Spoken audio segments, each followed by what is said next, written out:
So one of the ways we see weaponized incompetence manifest most prominently is when a couple has kids. Now, of course, I have no experience with this. I have lived with an incompetent man who treated me more like a mother than a partner, so I have experience with that, but I've not experienced the kids side of things, and I never will because I'm a child-free woman. So I turn to listen to people who have been through this, who are wives and mothers whose partners have or continue to not do their fair share of labour, and many of these women have written books about it, which I found and read, because that's what research is.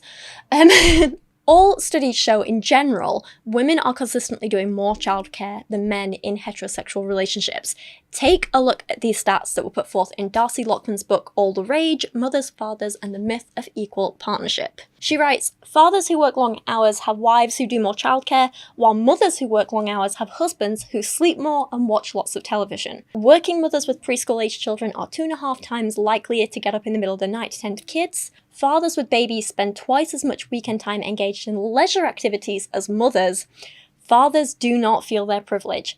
Data from 335 employed married parents suggest that women perceive the distribution of housework and childcare activities to be significantly more unequal than men perceive it. She goes on to write, the stark reality is that only when husbands are unemployed and their wives earn all the income, that the ratio of mothers to fathers' times in childcare almost converge. The most egalitarian caregiving arrangement is between sole breadwinner wives and unemployed husbands, though even that earnings arrangement fails to reach parity. The women are still doing more in those cases, if you can believe it. Darcy goes on to write, in homes with stay-at-home fathers, mothers continue to take on more managerial care of their children, otherwise known as scheduling and keeping track of stuff. Women who report that they do more childcare than their husbands are 45% less likely to describe their marriages as very happy than women who say responsibilities are shared. Another study, which Eve Rodsky wrote about, found that men who stood up for their fair share of housework prior to having kids significantly cut back their contributions after kids by up to 5 hours a week. So what that finds is that when there is more housework to be done, more physical, emotional and mental labour to be done in terms of looking after the house and looking after a child, men actually cut back on what they were doing overall.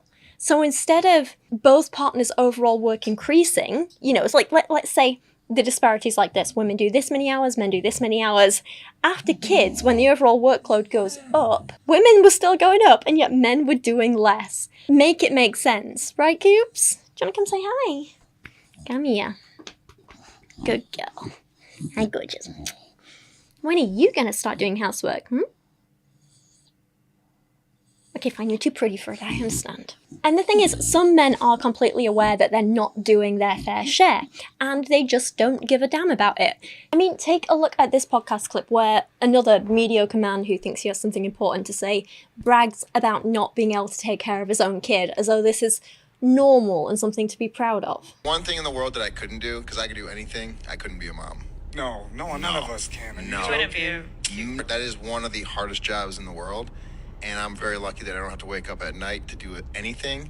If she's home, I'm not changing poopy diapers unless I'm in a really good mood or there's two at the same time. 2 poopy diapers at the same time, I will do the male poopy diaper. Right. Wait. Because I know the plumbing better. Jenna, can you verify this? Or Oh, yeah, absolutely. And he'll let me know when they went to the bathroom, though. He'll be like, oh, man, he stinks. So I'm, waiting. Maybe Zach will change him. He's like, nah, he really stinks. I'm like, all right. Hey, this diaper is disgusting. You might want to get to this one sooner than later. Dude, I'm the worst.